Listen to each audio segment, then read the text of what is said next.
ઉપદેશો પર અમલ। એક દિવસ પંખીઓનો રાજા પોતાના ઝુંડને લઈને અન્નની શોધમાં એક ગામ તરફ ગયો। હવે જાઓ, અન્નના દાણા અને બિયા શોધો। જેવું તમને કંઈ મળે કે તરત મને ખબર આપો, આપણે બધાએ વેચી લઈશું। શોધમાં ફરતા ફરતા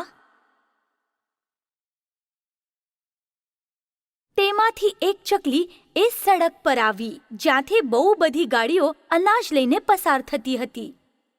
કેટલા બધા અનાજના દાણા અહીં તો મેજવાની છે। હું રાજાને આના વિશે નહીં બતાવું, પણ જો ભૂલેથી કોઈ પંખી અહીંથી પસાર થયું અને તેણે આને જોઈ લીધું તો એક તુક્કો છે, હું તેમને બધી વાત બતાવીને પણ અહીંથી દૂર રાખીશ। એ પાછી રાજાની પાસે ગઈ। અરે તું તો ઘણીવાર સુધી બહાર હતી, તને કંઈ મળ્યું?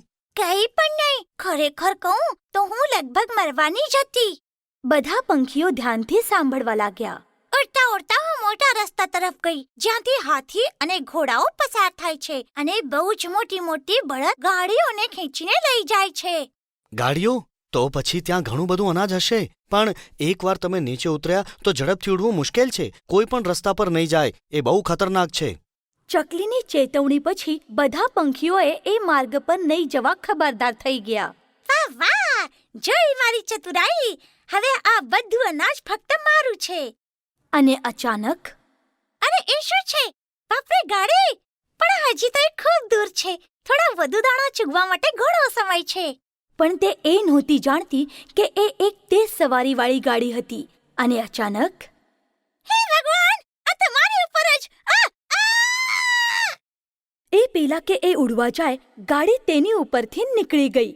એ સાંજે બધા પંખીઓ તેમના માળામાં પાછા આવ્યા, સિવાય એ ચકલીના।